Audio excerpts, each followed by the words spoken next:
Namaste, everyone. Welcome to another episode of Positive Energy, bringing enlightening television for your evolving soul. After decades as a Harvard-educated physician and teacher, renowned academic neurosurgeon Dr. Eben Alexander thought he knew how the brain worked. A transcendental near-death experience during a week-long coma from an inexplicable brain infection changed all of that.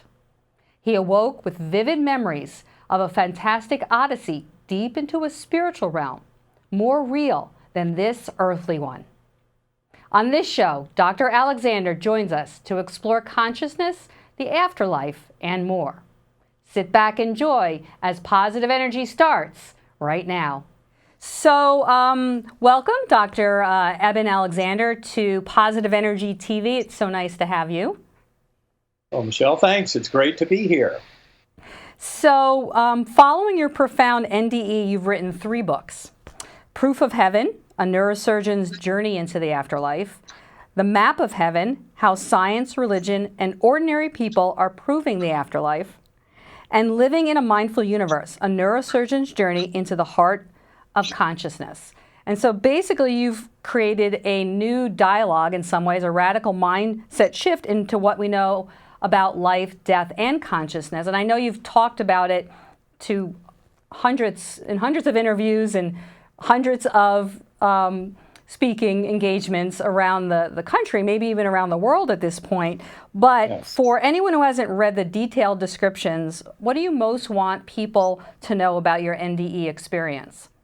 Well, I think the important thing to point out is I had an NDE, as have millions of other people. These are very common, and that's what people need to understand. It's not like, oh, Eben Alexander had some big event. No, many people have had these extraordinary experiences. It was, to me, interesting because of the fact I'm a neurosurgeon. I've spent my life studying neuroscience. And I had an extraordinary case of severe bacterial meningoencephalitis. It should have killed me. It put me in coma for a week. My doctors estimated I went from a 10% chance of survival at the beginning to only 2% chance of survival at the end of the week. And then, they thought that there was no real chance of recovery at the end of that. Now, it turns out it's a good piece of news here that in September of 2018, a medical case report on my medical records, it took more than 2 years to prepare and get published, was published in the Journal of Nervous and Mental Diseases. And that case report was by 3 doctors who were not involved in my care. And they were as shocked as anyone by the medical records that, for one thing, that I survived. That was a thing that surprised me no end. But even more extraordinary is the fact that in the midst of this documented onslaught that involved all 8 lobes of my brain, that I could have such a robust conscious experience. I mean, according to modern neuroscience, the kind of damage I had to my neocortex should have gotten rid of all hallucinations, dreams, any kind of conscious content other than the most rudimentary little forms of awareness should have been devastated. And yet they weren't. And my awareness was much richer and more profound and more memorable, more vibrant and alive than anything I'd ever been through. And that was a real shocker to me. And these physicians who reviewed my case were similarly shocked, probably even more so than I was, because they went through my records in a lot more detail than I did. And at the end of the day, they had trouble getting it published because people didn't believe this could happen, that this guy could still be around and make a full recovery. It's a devastating case. And that's what I think is so important, because these doctors had enough knowledge of other cases, especially of people with profound near-death experiences who also had miraculous healing, inexplicable from a Western medical standpoint.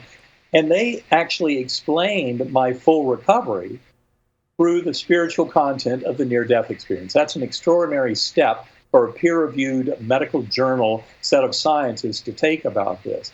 And really, the point of the matter is that my illness and those medical details are there for anyone who wants to see them in that case report, and they can see them on my website in a blog posting I did back in September 2018. They can get directly to that medical report and all the details of it. But to cut to the chase, the reality here is, as much as I was my own worst skeptic initially and thought, wow, that was way too real to be real. It had to be some vast hallucination. That was before I realized just how ill I was. I shouldn't have had any hallucination. Right. And that's what amazes a lot in the medical and scientific professions. That's why they take my case so seriously.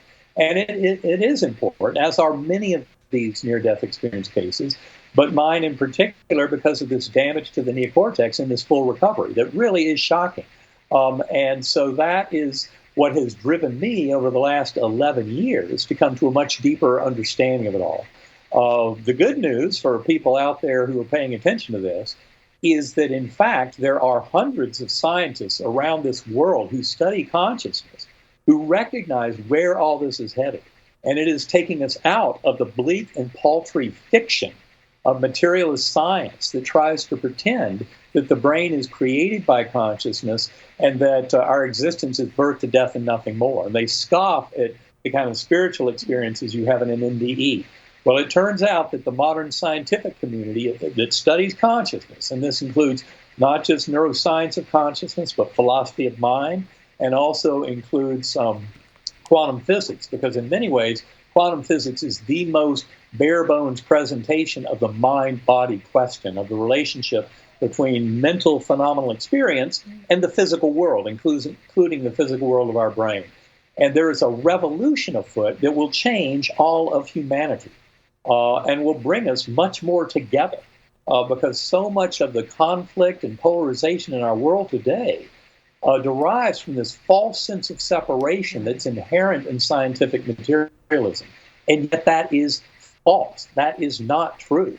There's a much deeper truth about connectedness that relies deeply on findings from quantum physics, as well as many findings of the reality of non-local consciousness, like telepathy, precognition, psychokinesis. These things that many people think are woo-woo and kind of impossible are not. They are very possible, and they've been studied by scientists for decades.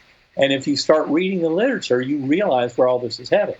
So we've gotten to a point now where we have people who are aware of the literature, and this is this huge scientific group studying consciousness, and they know, oh my gosh, this is headed into very amazing territory that will be very unifying. And then you've got the people out there who aren't aware of the information, and that includes some materialist scientists who have no idea of all this scientific research, and they simply say, well, based on our materialist model of the physical world being all that exists, we know that such things like these NDEs and afterlife journeys to heaven and meeting a godlike force and all that are nonsense. Well, no, they're empirical data that tell us a lot about the reality of the world we live in.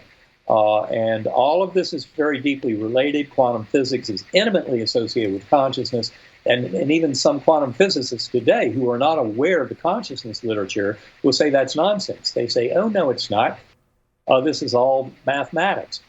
Remember, their true advice is to shut up and calculate, because deep underlying the results of quantum physics are some absolutely mind-bending evidence of the reality of consciousness as a fundamental property of the universe. So we're really headed into an extraordinary revolution in the scientific world, and it's by rejection of the false nonsense of materialist science that has led us into such a bad way in this world. Wow, there's so many levels there, and it really makes us, as you pull back and you're taking that broader zoom out point of view on what happened to you, it wasn't just, your personal experience. It has such broader implications that it feels like we just turned a corner in some way.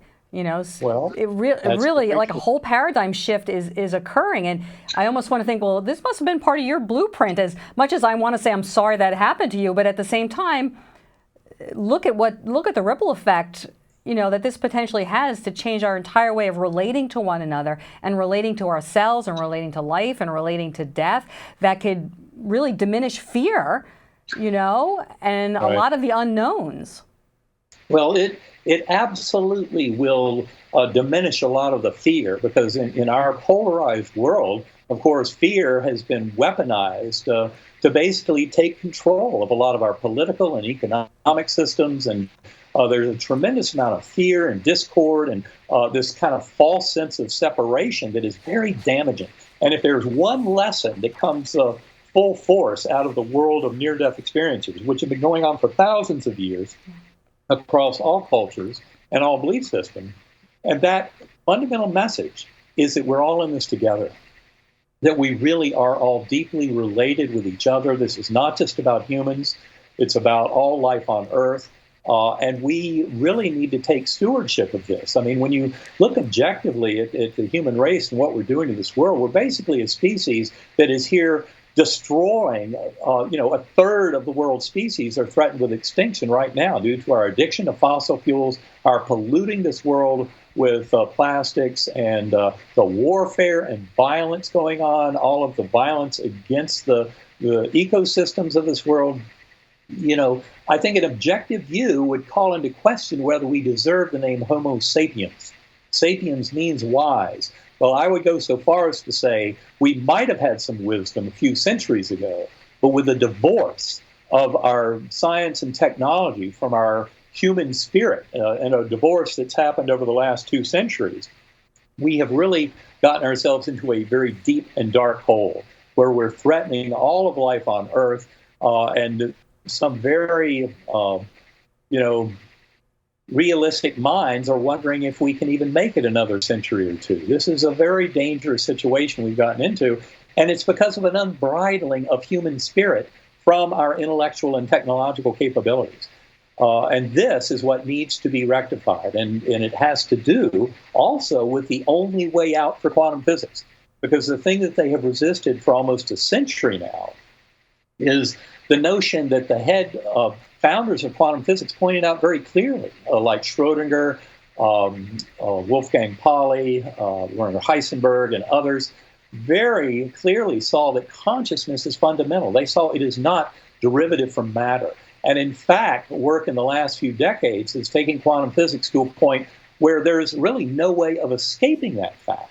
That, in fact, there is a mental layer, a top-down ordering of causality in this universe that influences all of emerging reality, and that is not something that is just the blind working of the rules of the physical world or something. It is a layer of mental causality, and it has everything to do with what happens in human lives. And for example, when you have a discussion about mind and matter and what is their relationship, it's interesting that there's kind of a schizophrenic approach to teaching in modern medical schools, where we talk about molecular medicine and all of the kind of fundamentals of materialist physics, chemistry, and biology put to medical use. And we don't really admit to people that, in fact, at the very foundation of everything we do in medicine for the last 6 decades has involved randomized controlled trials against placebo effect. Placebo effect is an admission of the reality of the power of mind over matter.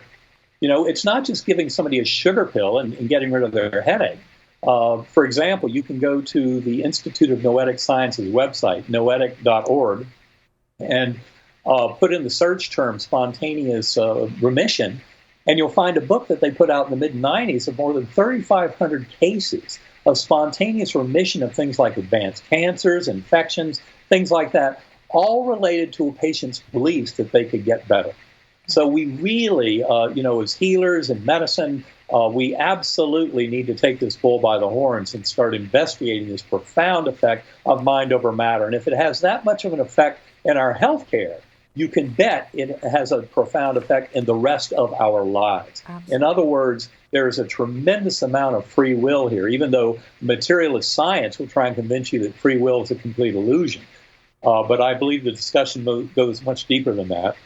And this is really all about manifesting the free will of kind of our hopes and dreams for humanity, for the highest good for all involved.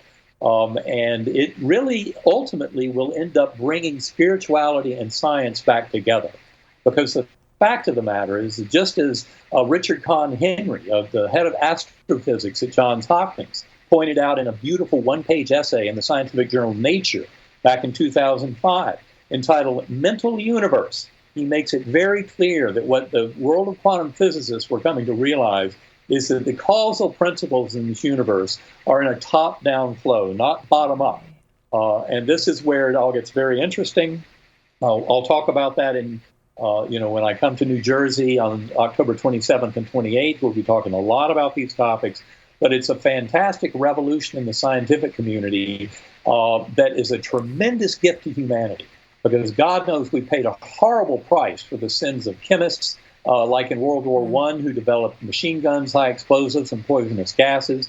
The sins of the physicists, who in the Second World War gave us nuclear weapons. Well, it's high time that that scientific community that gave us such a mass destruction on a planetary scale return to something meaningful and useful for humanity. And that's what this annulment of the divorce between science, technology, and human spirit that I see is coming back into this world, really led through quantum physics, but also through the study of consciousness, neuroscience of consciousness, and this includes the parapsychological observations of non-local consciousness, the reality of telepathy, precognition, psychokinesis, near-death experiences, shared death experiences, which are similar to near-death in their qualities, but happen in perfectly healthy people. That's why there's such a strong rebuttal of materialist pseudo-attempts to,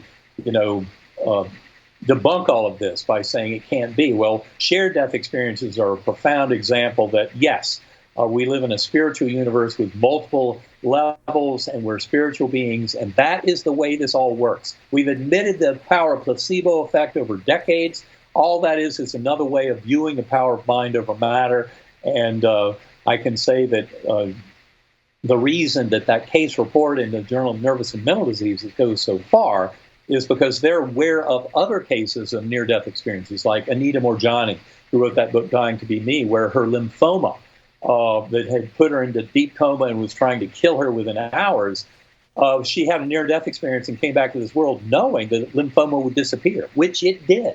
Or the case of Mary C. Neal, the orthopedic surgeon, who wrote a book, To Heaven and Back. She had a profound challenge when she was kayaking in Chile.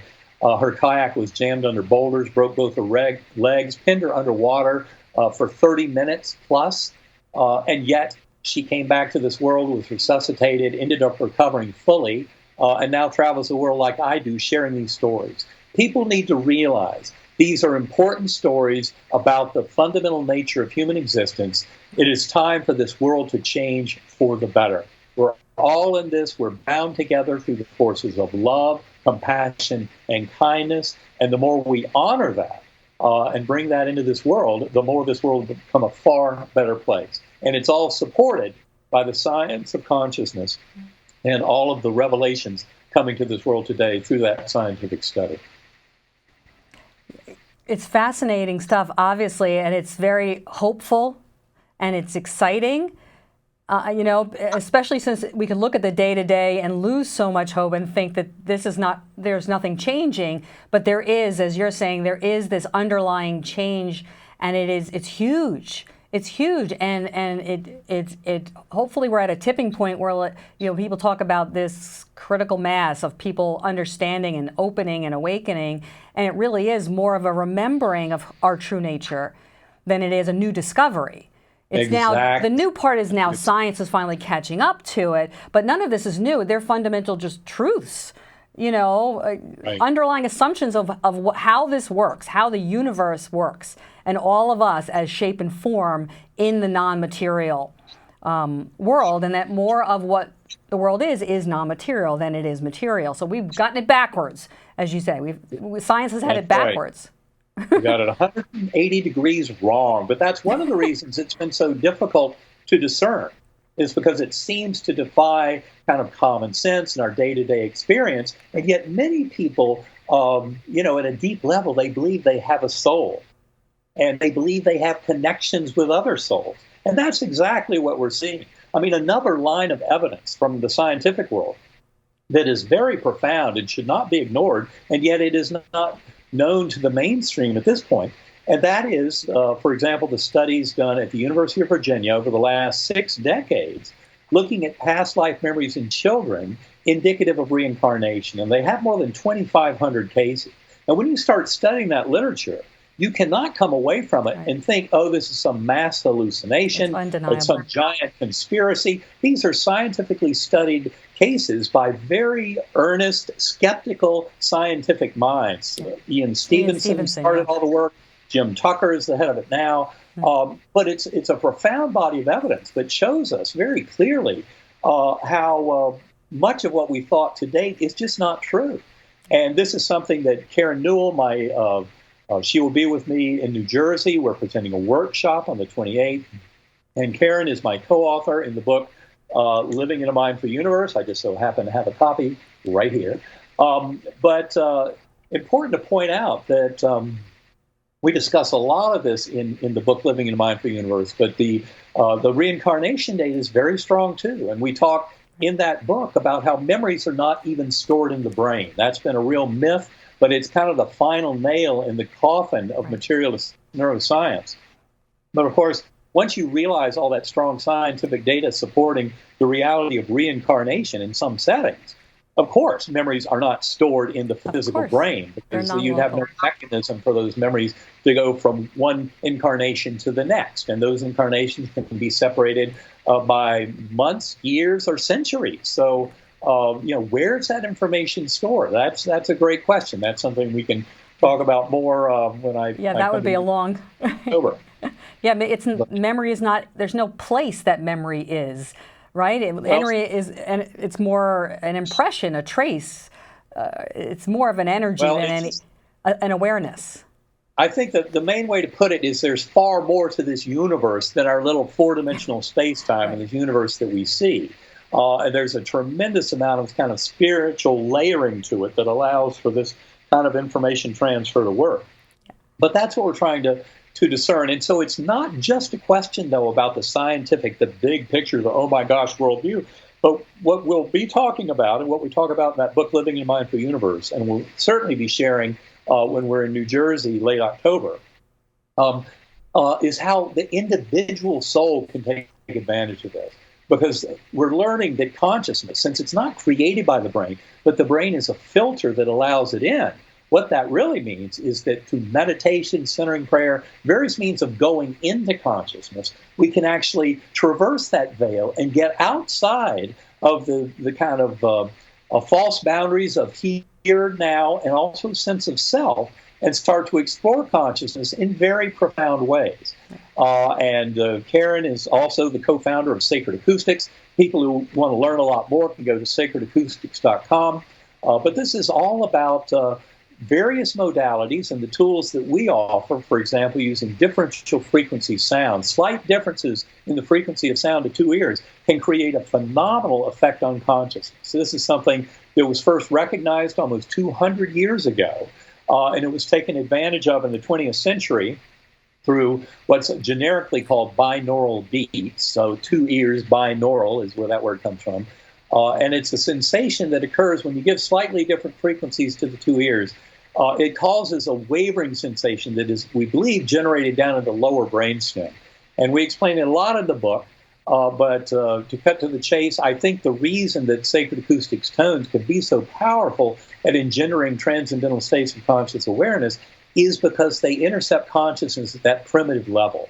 All the sounds you've ever heard, the anthems, chants, hymns that have influenced the transcendental experience have all been processed way up here in the neocortex in circuits that arose in the last 1 to 10 million years. Whereas Sacred Acoustics and similar binaural beats actually you go at circuits that arose more than 300 million years ago in the lower brainstem. And I believe that that's one of the reasons why we end up seeing such extraordinary effects in a lot of our people, a lot of the workshop participants.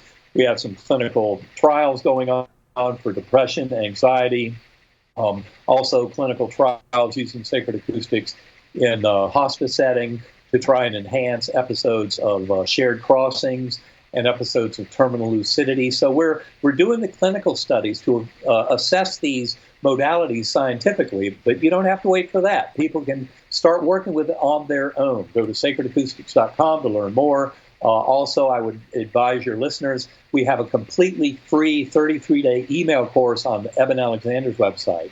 So at ebenalexander.com, A little banner wiggles in your face when you get there, your 33-day journey into the heart of consciousness. Click on that banner, put in your first name and an email address, and you're off and running. We have more than 8,000 people around the world who have taken that course, they leave a lot of comments. They help each other. It has a translate button, so people from all over the world are participating. But that 33-day course is a beautiful community that is growing around this awakening in consciousness and what it brings to this world for both the world at large and to all of the individuals who are seekers and want to know more about this. Yeah, it absolutely can benefit absolutely anybody. And so, as you mentioned, you'll be live in New Jersey at the end in October, right, 27th for the Wellness 28th. Gala, which is organized by the Metaphysical Center, right? And it's wellnessgala.com. Correct. If people want to check out how to get tickets for that event. But we're pretty much out of time. Can you just maybe a few final words, if there is anybody out there who's still sort of struggling or afraid of death or under some weight, what would you advise them based on your experience to make things better for themselves? Well, what I can tell you is there's nothing to fear about death. The scientific evidence of this revolution that is incontrovertible. You either study the evidence and understand it, or you refuse to study it. But the evidence is leading us very strongly, not only to a scientific support for the afterlife, that is, that some element of consciousness survives the death of the physical body, but also a very powerful reality of reincarnation, that in fact, our souls come back again and again. We reshuffle the relationships, but we come back with those soul groups, so those loved ones we will be with again, not only in the afterlife, in the interphase, but also coming back to this world. But important to point out, there is programmed forgetting. Just like our dreams are very important. We don't understand why, but we tend to forget them when we come back to this world. Likewise, memories of past life in children tend to be forgotten by age 6 or so.